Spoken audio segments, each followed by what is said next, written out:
Kamala Harris has practically vanished from the world stage since the Afghanistan debacle began, despite bragging about being the last person in the room when the decision was made to withdraw. And talk about being tone deaf. The VP is still heading to Vietnam, of all places, this weekend, as if the Saigon comparisons weren't enough for the administration. All this while her approval rating continues to stay underwater, but that doesn't seem to bother her one bit. Shannon, she was standing on the stage wearing a mask kind of next to President Biden.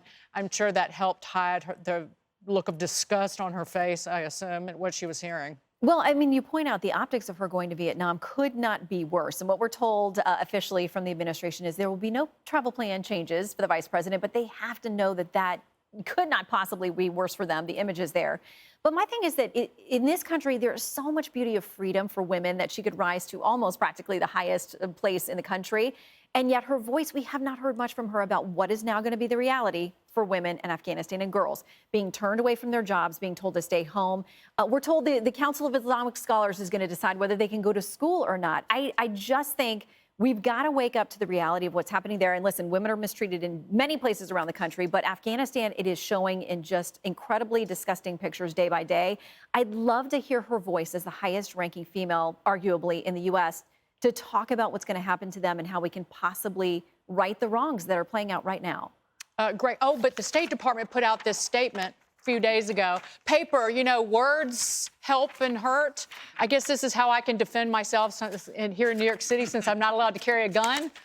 Paper cuts are so effective. Trip, this is great. I'd hide too. Yeah, I mean, look, she's going to Saigon, that fell. She's going to Kabul, that fell. You know, just for giggles, she should do a layover in Benghazi. Ouch. Anyway, so this is on again. Once again, I'm going to bash the media. I know that's rare, but this is on the media and the Dems, who didn't require much from her since she had ticked all the right intersectional boxes. Nobody liked her in the party, right? She didn't she was the first one out, I think. Didn't matter that she was untested and unpopular. She's a woman of color, and that trumped, in this case, competence, personality, effectiveness. So now what?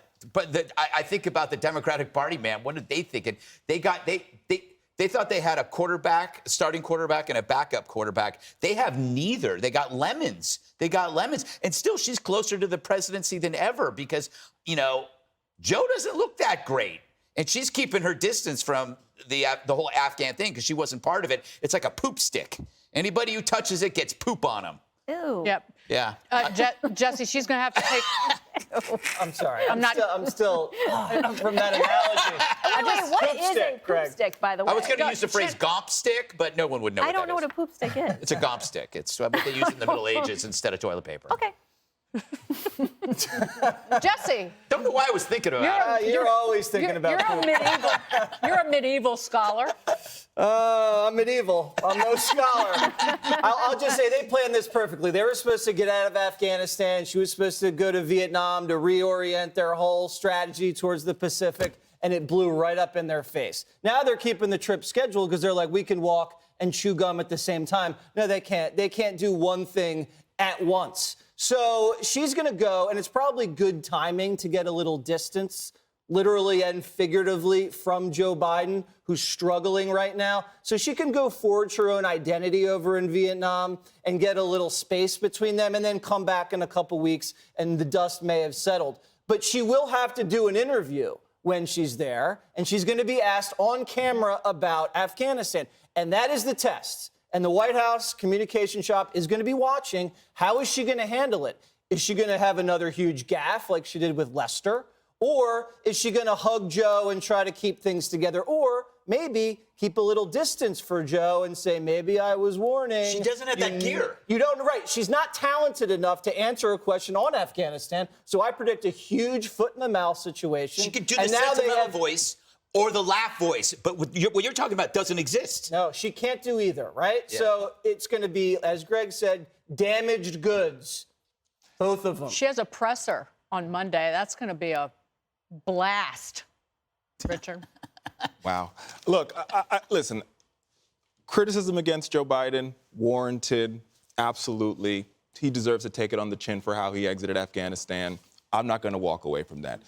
People being mad at Kamala Harris, the vice president, who didn't make the decision, is unfair. Whoa. No, she said she was the last person in Yes, the room but with him. you couldn't be the last person in the room, but the person whose name, the buck stops with the president of the United States.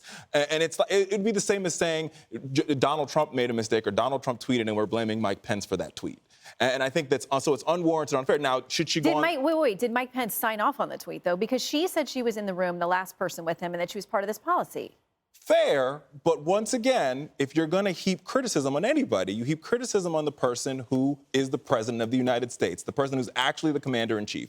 For us to be doing a segment about Kamala Harris and blaming her for what happened in Afghanistan, that exit, I think is a little bit unfair. No one's blaming her. It just has the stench of failure wafting over to her hair.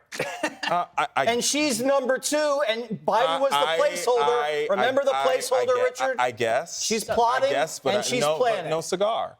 If you want to blame Joe Biden for this, absolutely. They need to keep her apart. I did, and so did you. They need to keep her away from him so she doesn't get stained. Right. And so that she can inherit. I'll end on the this. office. How many times did the media chatterboxes or any Democrat say, where's Pence? Yes. Where's Pence in all this? When Trump would say or do something. Did they have a calendar for Melania? Do you remember that? And while we're talking about women from California, the one woman of California who deserves praise is Barbara Lee, who voted against this war from the beginning. Well, You're right, she did. The woman who is the vice president is briefed regularly on the unfolding situation in Afghanistan. So maybe she can stand in front of the American people and not lie. Hey, Sean Hannity here. Hey, click here to subscribe to Fox News YouTube page and catch our hottest interviews and most compelling analysis. You will not get it anywhere else.